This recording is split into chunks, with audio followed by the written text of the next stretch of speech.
Welcome to the 3030 Health Podcast. The following discussion is for education and entertainment. It is not intended to diagnose or treat disease. Please do not apply any of this information without first discussing it with your doctor. Here is your host, Dr. Ruiz. Hello everyone, super excited about my guest today. My guest today is Dr. Paul Mittman. Dr. Mittman integrates the foundations of naturopathic medicine, lifestyle enhancement through improved nutrition, exercise and stress reduction to better the health of communities. As president of SCNM in Tempe, Arizona, Dr. Mittman brings more than 20 years of experience as a distinguished naturopathic physician, researcher, author, and lecturer. This is a very special interview for me because Dr. Mittman helped me mold the path to my career. And now, a message from our sponsor. Hey there, Dr. Alan Christensen here with you. I'd love to take just a moment and tell you about our Thyroid Advisor program. So what is a Thyroid Advisor visit? Well, imagine that one of your closest friends happened to be a thyroid doctor and that they understood the conventional, the naturopathic, and all the functional approaches. They just wanted you to feel better and they were happy to video chat whenever you needed them. So that's basically it. Just click the link to set up a time and the IH docs are happy to help out today.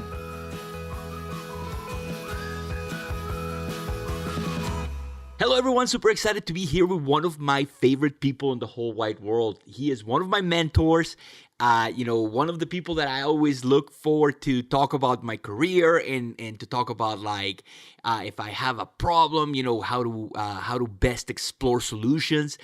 Dr. Mittman, how are you?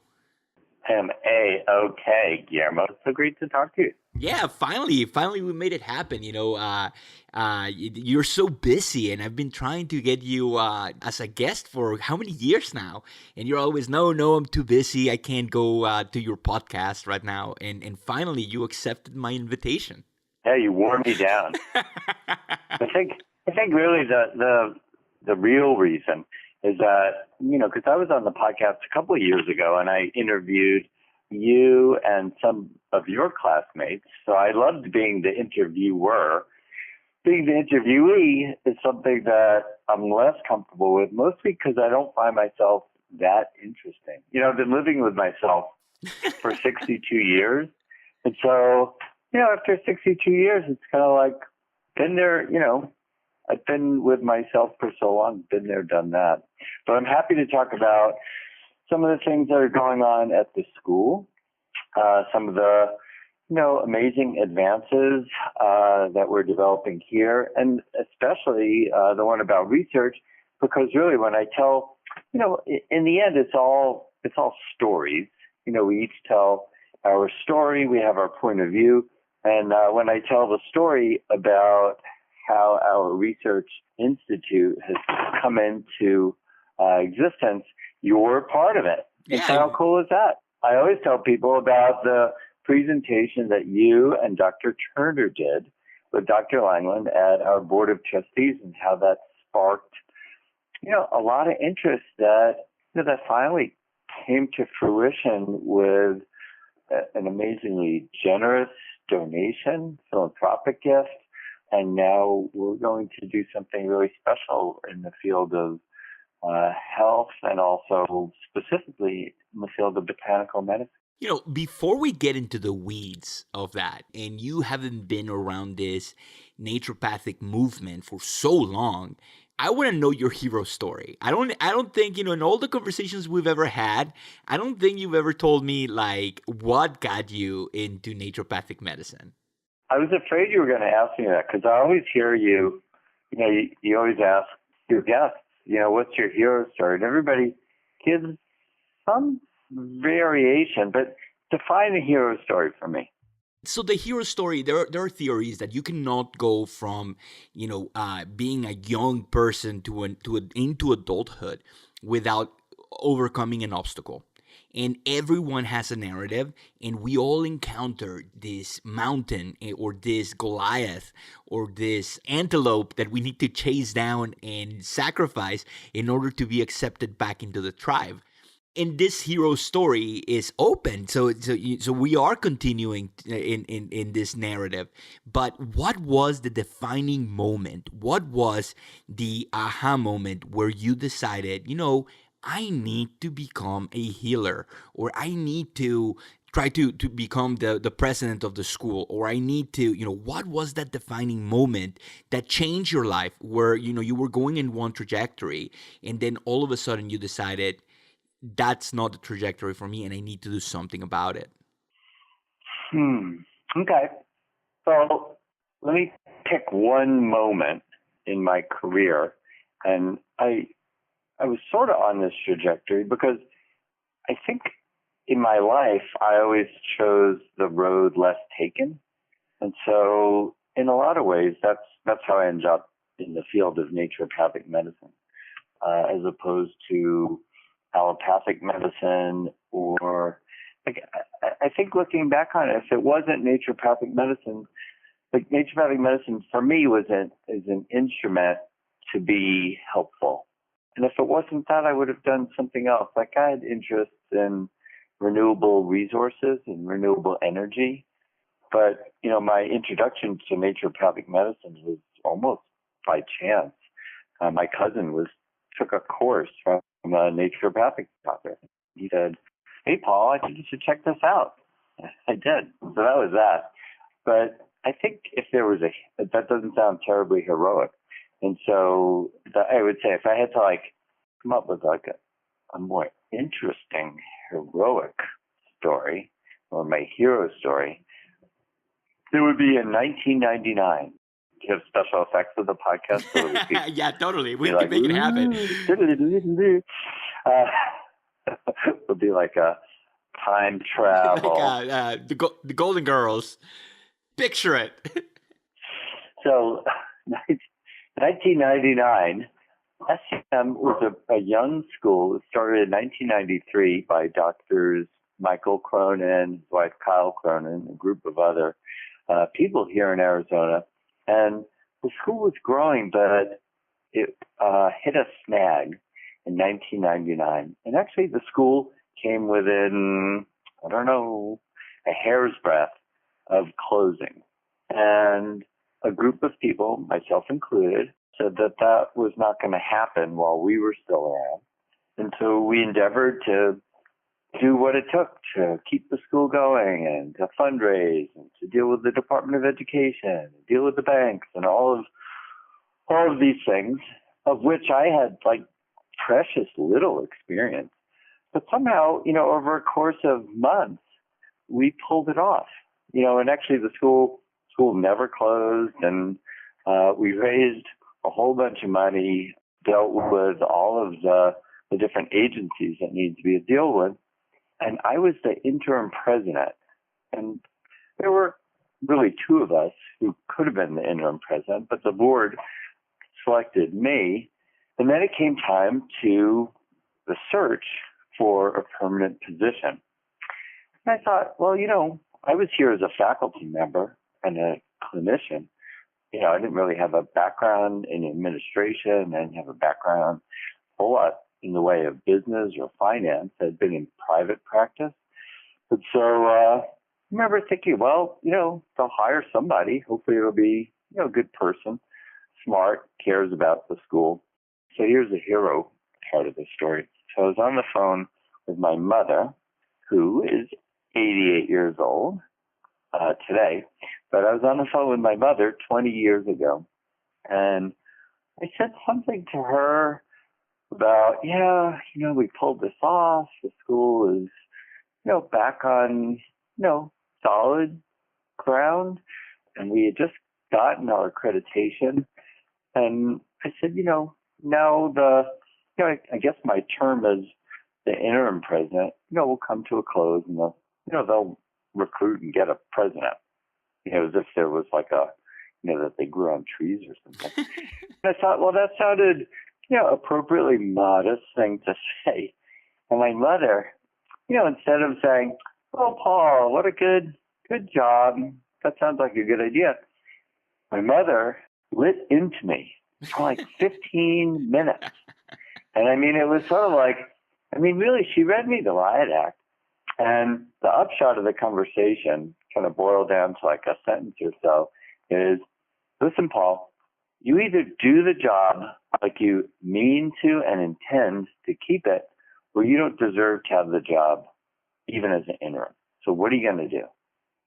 That was the upshot of the conversation, plus, a lot of yelling at me and encouraging words. But, I thought about it, Guillermo, and I thought, well, there's no guarantee that somebody is going to do a better job than I'm already doing. I'm a pretty smart guy, so there's no guarantee that they're going to pick somebody smarter than me. And I already knew that they weren't going to find anybody who would care more than me. I mean, maybe they care as much, but they weren't going to care more than me. And my mother was right. And so when they opened the job search up, first of all, because being an interim in a college president position is usually a disadvantage. It's kind of like, a prophet in his own land. It's like the person is too familiar.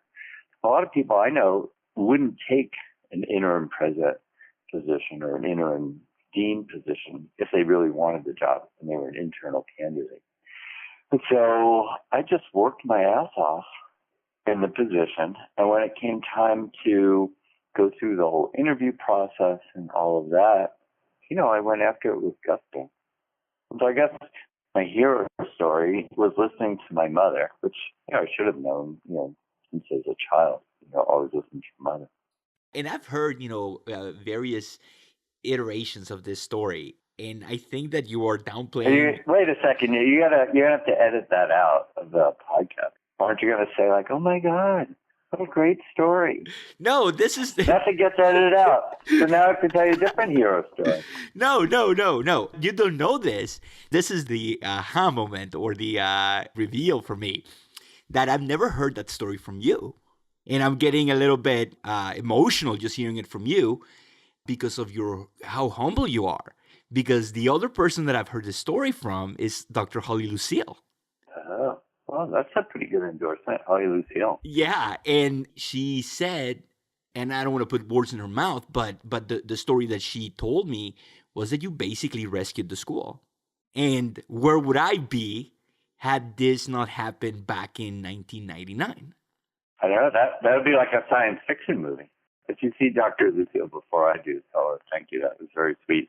And she was the student government president at the time. It really was a group effort, but I was the president at the time, so I guess I'm entitled to a certain amount of credit for it. I guess the other hero is probably and I hate to be like so predictable about it, would be my father, who my father served on the board of a school when I was a kid, and he also, he raised a lot of money, and he was just always finding ways to do something good. And so as far as my life is concerned, that's all I want to do is do my best to leave the place kind of in better shape than before I got here. And I remember when I was a student ambassador at the school, and I would give the different tours to the prospective students, which is, one of the ways that I started practicing my public speaking and seeing what stories landed. And one of the stories was that most of these naturopathic medical schools, are around and they are serving a purpose, and where there's there's a need, there's a way. And I visited NUNM, and that's a repurposed elementary school. And then I visited Bastyr San Diego, and that's like an office or like a industrial park, and but the need for naturopathic medicine is so big that we will find a way to practice this way.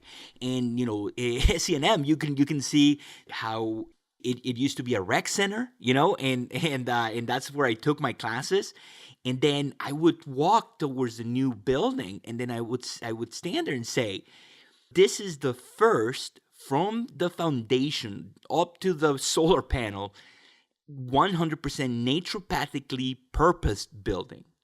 And that didn't happen in Washington. It didn't happen in Connecticut. It happened in Tempe, Arizona. And to have that, like this amazing building for our profession, that is just amazing. When I enrolled at SCNM, we didn't have that building. I just believed in the profession. And anyone that signs up for a naturopathic medical school at SCNM believes in the profession, but it's a little bit easier to believe when you have that beautiful building, to back you up. And your efforts for advancing our profession have culminated, or not culminated, but come to this stop right now, where we're at this nexus where we received two of the biggest donations in naturopathic history back to back. Can you talk a little bit about that? I would love to, Guillermo. I'm listening to you. I'm thinking, I'm just making notes. Remind, to ask Guillermo to do my eulogy someday. So we received two really generous philanthropic gifts. In 2018, Dr. Neil Reardon made a gift to SCNM, which has transformed our Pain Relief Center into the Neil Reardon Center for Regenerative Medicine. And it's just amazing what's going on there. And basically, we put together, when we built the community commons, the building that you were referring to, although he left out the LEED Platinum certification. When we built the community commons, we wanted to have an interdisciplinary pain center that would focus on non-opioid approaches to treating pain. And the whole opioid epidemic was not really front and center in the public consciousness yet, but it was obvious to us that the over-reliance on opioids and just pain medications in general was not a good thing. And so we put together this team that includes, obviously, naturopathic physicians, but also acupuncturists. We have two medical doctors who specialize one in pain management, the other in orthopedics. We have mindfulness, nutrition, and really giving people an integrative approach. But I think what's really different about it compared to practically every other integrated center that I've ever seen is that this one happens to be on a naturopathic medical school campus. And so kind of like the conceptual framework for the whole thing is grounded in naturopathic medicine. And that's not just kind of like an add-on or window dressing. And the doctors, the medical doctors who are on board, are people who worked with the naturopathic profession for 20 plus years. So it's not like, they're doing their allopathic thing or doing a naturopathic thing, and there's also acupuncture. It's like all of it is truly integrated with people who, regardless of their, either trainings or professional background, everyone is there believes in the healing power of nature, which is, that's kind of a core principle in naturopathic medicine, the vis medicatrix naturae. And so the idea of regenerative medicine, I see that as a 20th century manifestation of the healing power of nature. Because, we think about it, the way it would be taught would be homeopathy, acupuncture, maybe mindfulness accesses what we call the vis medicatrix naturae, or in Chinese medicine is the qi, or in Ayurveda is prana. But things like stem cell, platelet-rich plasma, there's a lot of healing power, and it's definitely from nature. And so this is, a really timely event for Dr. Reardon, who I've had the privilege to know for 20 years now, who's a leader in the field of stem cell research and stem cell therapy. And he is helping us elevate the center to something that's going to be among the most prominent in the world. And in addition to the patient care, next February we will have our first international stem cell conference hosted by the Neil Reardon Center for Regenerative Medicine. And one of the keynote speakers will be Dr. Al Kaplan, who happens to be the person who coined the phrase mesenchymal stem cell. So, part of it is also that, there's a lot of people in pain. You know that because I know I've not bumped into. I was riding next to a guy who was talking about taking his daughter to see you, and so I know that you're aware of this, and it's one thing to say use less opioids, use less opioids. Well, what does that mean? Now we're going to be reliant on NSAIDs, with all the complications that people have from that. So I think that we really have something really valuable to bring to the healthcare equation. I want to go back to that point about how this is not a add-on or a window dressing to treatment of pain, because we see that in the trend is that every single like the Cleveland Clinic has a functional medicine institute, and Mayo Clinic has an integrative medicine institute, and these institutions, they know that the tides are changing and they know people want this integrative approach.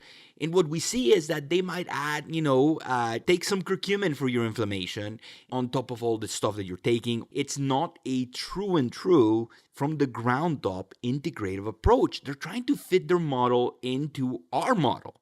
And when I talked to Dr. Christensen about growing our practice, and he says that he doesn't see a future where we would be hiring like an MD or a nurse practitioner, because we are forged in a different way, not to diss our MDs or conventional medicine friends, but we are educated from the ground up in believing in the healing power of nature, in believing in treating the root cause. This is not something that we learn on a weekend seminar. We forged ourselves into this concept, and to have a stem cell facility that is forged in those same concepts is going to be completely different than going to a pain center that has B12 shots. It's going to be completely different. And that, segues perfectly into the second milestone that I want to talk about, and how now we are about to launch a naturopathic research center. And I know that every single one of the schools has a robust research department, but this is just going to be the next level. Can you talk about how that came about and how this started and how that's going to take us into the future of healthcare? I would love to. But before I do, if I could, I would like to just push back a little bit, because I had served on a bunch of boards with medical doctors. I was the first naturopathic doctor to be on the board of the American Holistic Medical Association. And that was a group that until, they've all come under the umbrella of the Association for Integrative Health and Medicine, but for a long time they wouldn't allow NDs to be members of the AHMA. And when I was on the board, I met people who everybody else was a medical doctor at the time.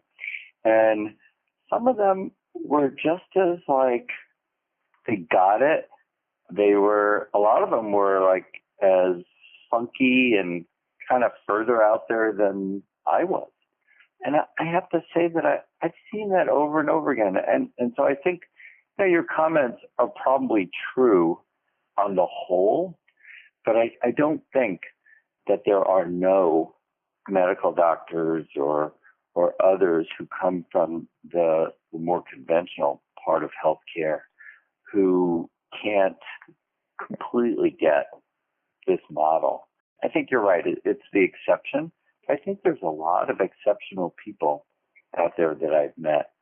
Dr. Bethel, who you had a chance to work with him when you were here at SCNM, he's a medical doctor, but he has been around naturopathic medicine for the last 20 years. And either maybe just he absorbed a lot of it by osmosis, or somehow, I think that it's important for us to embrace as many people like that as we can. Because, just trust me, Guillermo, I've met people who are every bit as in awe of the healing power of nature as we are. And again, I think as a in general, I think you're right. I think there's enough people out there. I don't think it's the dominant theme in conventional medicine, but I think there are enough people out there who will be our allies and partners to move this forward together. So anyway, I'm done being on my soapbox. I really don't think that it's exclusive for naturopaths. It's just that it's like an intangible. Yeah, you can pass an exam and you can learn about all of these things, but like the way we think about supplementation, the way we think about diet, the way we think about manipulations, it cannot be synthesized. And again, I don't want to minimize our friends in the functional medicine community because they are here to help us bring health. So it's more of philosophical. But tell me about the new wave or the new chapter in SCNM. So the next chapter, because there's at least two other new chapters, but the next chapter is around research, which you were there, when we were really forging the ideas for this institute in the work that you and other students did back when you were a student with Dr. Langland. So about 11 years ago, this virologist shows up to teach at SCNM and had already, I think, 20 or 22 years as a researcher doing drug and vaccine development. And our students pestered him, probably mercilessly, about, well, why are you doing all this drug work when there's all these herbs out here that have, phenomenal abilities or capacity to heal? And even today, 20% of drugs are derived from plants. And so, why spend all your time trying to create something new when nature has all of these answers? And so over the years, Dr. Langland, I think by the time you arrived at SCNM, I think all of his research had switched over to studying the medicinal and particularly antimicrobial and immunological properties of plants.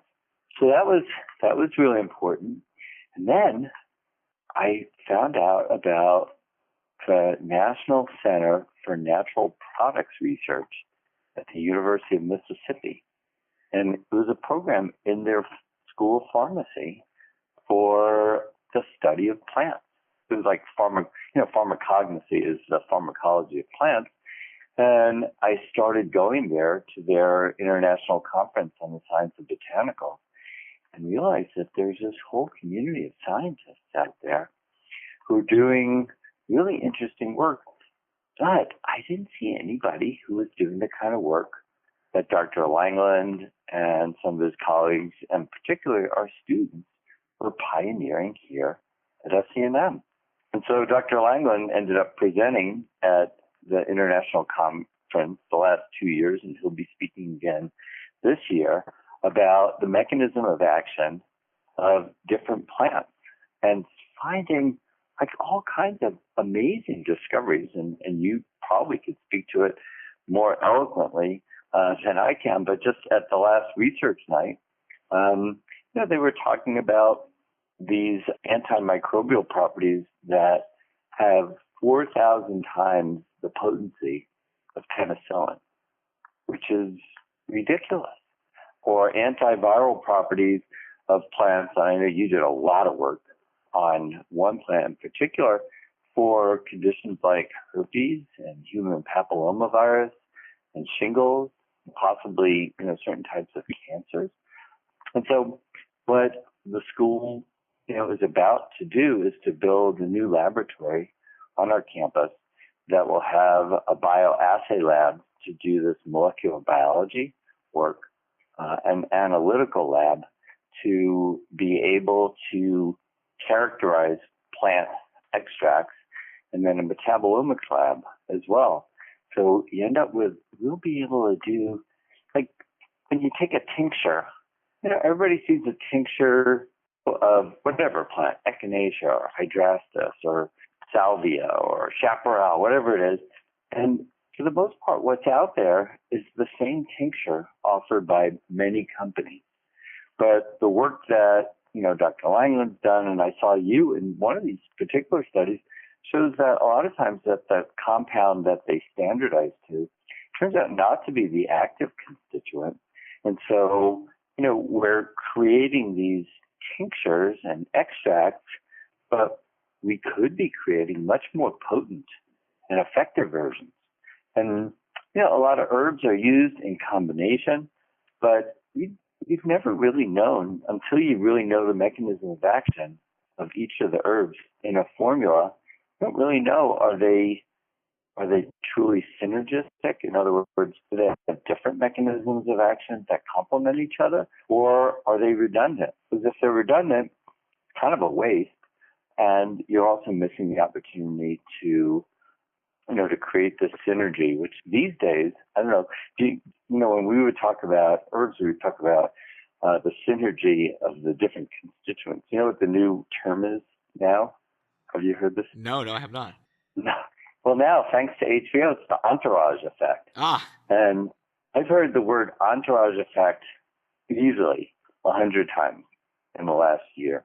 And, it's this idea about the many different constituents, they play important roles, either increasing the effectiveness of a plant medicine, or in some cases, it may be to mitigate some of the side effects of one constituent or another. And the plant that researchers are like totally psyched and spending time and incredible amounts of money over is cannabis indica, which is either industrial hemp or marijuana. And I have to say, Guillermo, I think that the plant, cannabis indica, or cannabis sativa rather, has the potential to kind of open people's eyes to the wonders of botanical medicine, because the conventional researchers and allopathic doctors, I saw an interview between a cardiologist, emergency medicine doctor with a neurologist, and a pharmacologist, and they were describing the entourage effect. They were describing cannabis as an adaptogen, and I couldn't believe it. They were describing characteristics in kind of like, with wide-eyed wonder about this amazing plant, and saying how we can't just extract a single part, that we're going to have to grow different cultivars of the plant to meet patients' needs. I mean, did you ever imagine that you would hear an emergency room doc, a neurologist, and a pharmacologist say any of those things?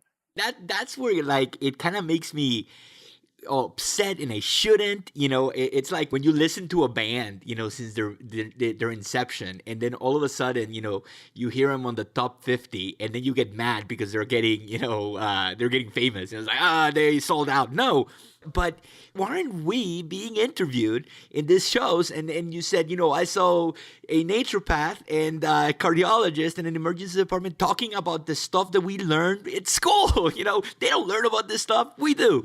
It's frustrating, but it's good. We need to integrate, and we need to advance, Hold on a second, Guillermo. Take a deep breath. A deep, relaxing in-breath, and the out-breath. Let it all go. Because the people who were doing that interview, it was at Thomas Jefferson University. They did invite me to be part of their curriculum. So they are having NDs now as part of it. This will be our third year speaking at the International Conference on the Science of Botanicals. And just last week, one of our doctors, not a medical doctor, but a naturopathic doctor, spoke in front of the U.S. Congressional Caucus on integrative medicine for the treatment of pain. So Dr. Casey Seanoth was in Washington, D.C., speaking to a group of legislators and aides about non-opioid approaches to treating pain. And so I have to say that, if there's a lesson, I don't know if there's supposed to be some kind of lesson for people who listen to the podcast, because I think I always get something valuable out of listening to 3030. But I think the lesson, Guillermo, is that our time has come. I don't mean ours solely as naturopathic doctors, because you and I are naturopathic doctors. I think our time, meaning the people who are listening to your podcast, whether they're NDs or MDs or acupuncturists or PAs or nurse practitioners, or they're health coaches or they're nutritionists or they're trainers or, exercise physiologists, whatever it is, or dietitians. I think what kind of underlies or unites all of this is this idea of the healing power of nature. And I think that, for me, I've certainly had the kind of frustration that you were just describing. When is it going to be our turn? Or I knew that 20 years ago. Why is that person talking about it today?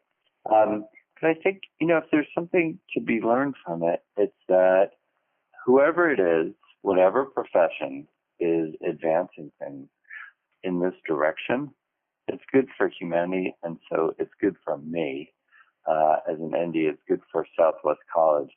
And with the Neil Reardon Center for Integrative Medicine and now the Scalzo Institute for Botanical Research, SCNM is going to be at the forefront of these particular movements because, there's a shortage in the synthetic drug pipeline. And so if we're going to be looking to nature, what better place or what better profession to turn to, for ideas. And so I think, I've been around almost 40 years in this profession. And I think I really believe that our time has come. And, it's okay for this famous person or that famous person. I think as long as the rising tide lifts all boats, it's going to take a whole bunch of us. And I think that you're one of those people who are helping to rise the tide or raise the tide.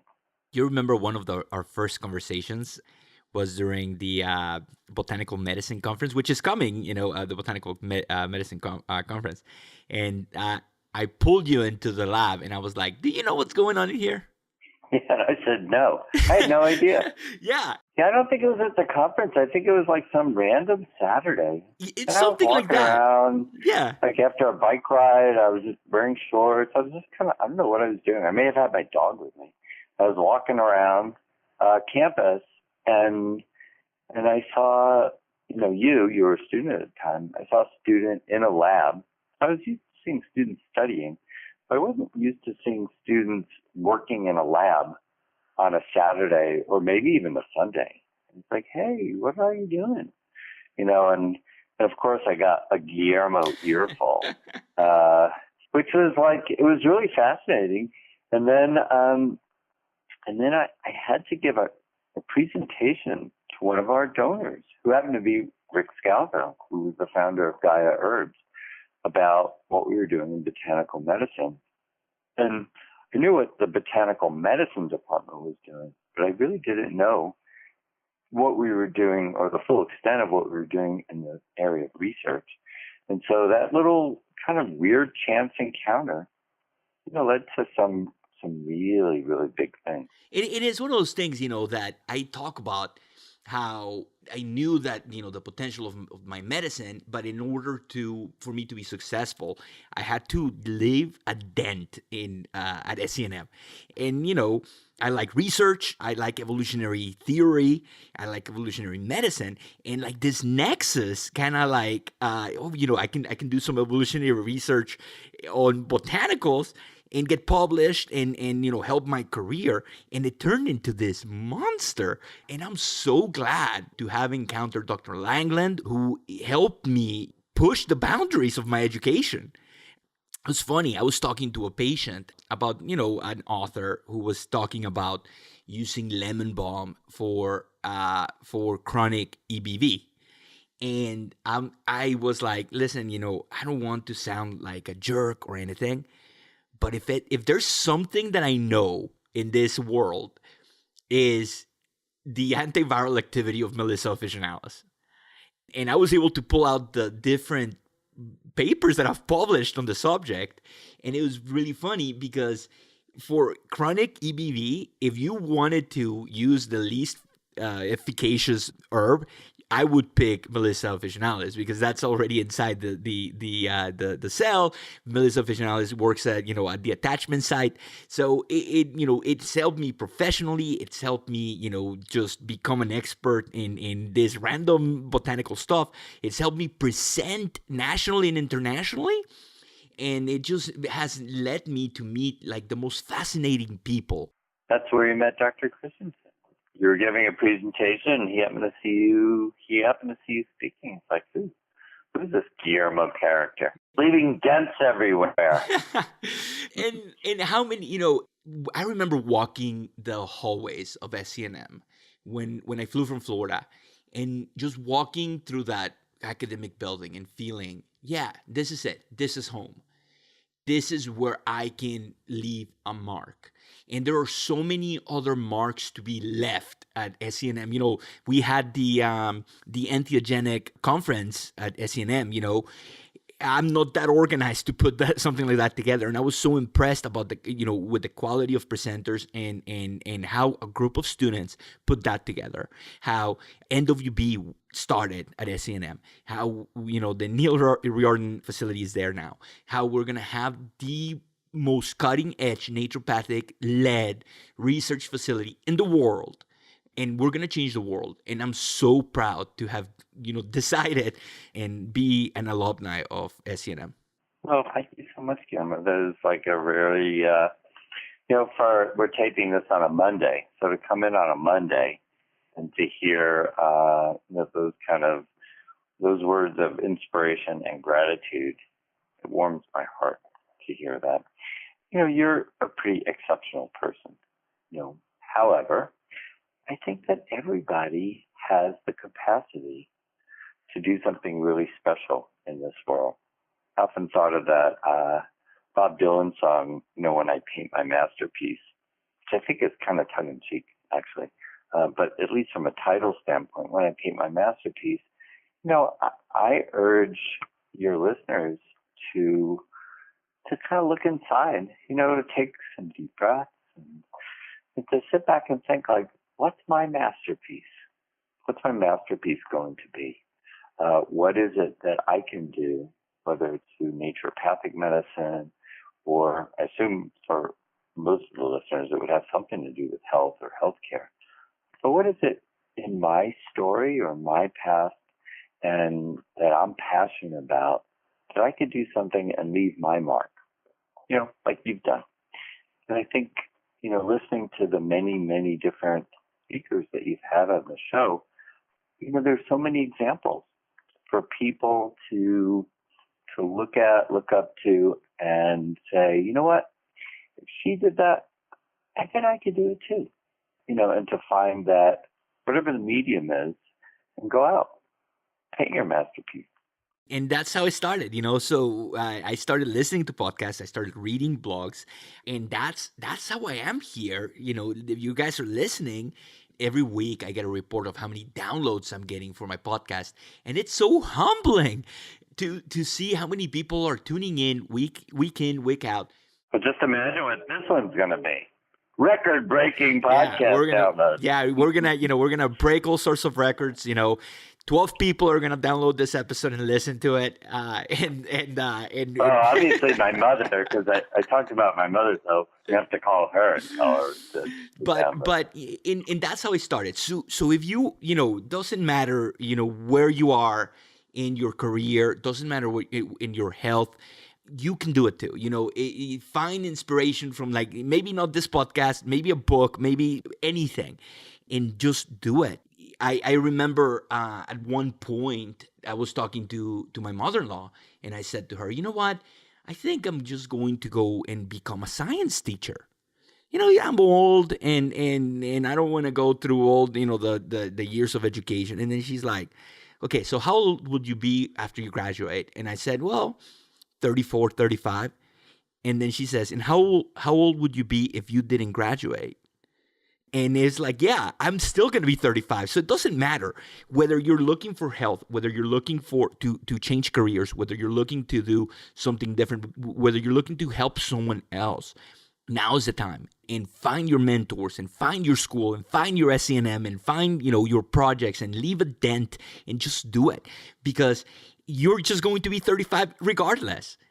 And let's say you are interested in going to naturopathic medical school. Let's say you don't know where to start. How can someone get a hold of this information, Dr. Mittman? How can people find you? How can people, look at our school? Maybe they want to donate money to research. Maybe they want to do some research. How can people get to the website and all of that? Well, number one, they can go to the website, www.scnm.edu. That would be one. The second is they can email me, p.mittman@scnm.edu, and I can make sure that that they get to the right person, whether it's in admissions or in research or patient care. Because you said you had 12 downloads, so I think I can help those people. So if people email me, no, seriously, I know that you have thousands of downloads, but really, to me, the future of this profession is, that's what I've worked my life to help build. And as you know, our son and daughter-in-law are naturopathic physicians. And so I feel like I'm in this for the rest of my life. And so, if there's any way that I can be of help to help guide someone either in this direction for naturopathic medicine or for, whatever it is that they're going to paint their masterpiece, I'm more than happy to do so. And being here with you, Guillermo, is always a treat. You've helped me so much over the years that it's always exciting to when we get together. Right. Well, let's get together again for maybe for dinner sometime. Oh, well, before we leave, Dr. Mittman is an avid movie connoisseur. And he has a very fine taste for the finer films. And he has introduced me to Charlie Chaplin and Hitchcock. I'd never seen a Hitchcock movie. I know. And yeah, we have to get together again, because I thought that probably wasn't the ideal one. But the Chaplin movie, that was really good. That was fantastic. There's something, some people are sort of timeless, and that movie City Lights was like that. But even just to get together for dinner with you would be a treat. So what are some timeless nuggets of information or timeless things that you could share before we leave? I've never done this before. What's the Charles Chaplin of your life? How do you guide your life? And what are some things that you recommend for people, in order to have a happy and fulfilling life? I was just visiting a friend in another city who worked at another naturopathic medical school. He said, "Oh my God, you're so outgoing. You just go up and talk to people." And, I could never be a college president because I'm not outgoing like that. So I would say the first nugget is that I don't know that I'm really that outgoing a person, because I actually like spending a lot of time by myself. But what he was observing, which he took to being outgoing, is that I just find other people really fascinating, which is why I really enjoyed interviewing you and your colleagues. And so I think, one thing is, to find out as much as you can in any opportunity or setting or encounter that you have with other people, because it's like, an encounter with another human being is kind of like reading a book or a short story. And the things that we learn from each other in just these chance encounters, kind of like you and I bumping into each other on a Saturday afternoon in the micro lab, those kind of things. So be curious and be inquisitive. So I guess that would be one thing. And then the second is, whatever it is that you're doing, either do it like you mean to excel at it, or don't bother. I'm paraphrasing my mother there. The third, since we're just getting over cold and flu season, it's something that a colleague of mine, Dr. Amy Rothenberg, told me many, many years ago, is a home hydrotherapy tip. So this is like a stay healthy during the cold and flu season, is always end your shower with a blast of cold. If you can deal with it for 10 seconds, that's sufficient, even a few seconds. on the neck and on the chest. And it's just the combination of invigorating, but it also mobilizes a lot of cells in the immune system. And, you do that and like ready to face the day. So that's another thing. And then I guess, the last thing is, for all the things that you have in life, just be grateful. And grateful for the opportunity to, meet wonderful people. Yeah, and I could go on for 2 hours after that, those three things. I know you could. You probably. That's why you have a podcast and you do this, week in, week out. I know you're busy. I know you got a school to run, and thank you for all you do. It's such a fantastic journey, and I can see that this is just the start. We're gonna be doing some crazy cool things here in the future, and you should really try to go to PaleoFX this year, just so you can see what's going on outside of Are you speaking? Yeah, and Dr. Christensen is speaking too. And what's the date? April 26th. I can send you the exact dates. Okay, send me the invite. If you're speaking, I'm halfway there. And if you don't have a place to stay, we can just share a bed or something. Yeah, I don't know about that. I used to do that all the time with friends. Like I was. You know what, Guillermo? Like the older I got, the more like kind of picky I became. At this point, I need like a little bit more privacy. I only snore sometimes. Yeah, only when you're asleep. Yeah, only okay. when I'm asleep. Well, great. Awesome. It was great to talk to you, Guillermo. So awesome. All the best, and love to everybody there at Integrative Healthcare, and especially to the wonderful Megan. Thank you so much, and I'll talk to you soon.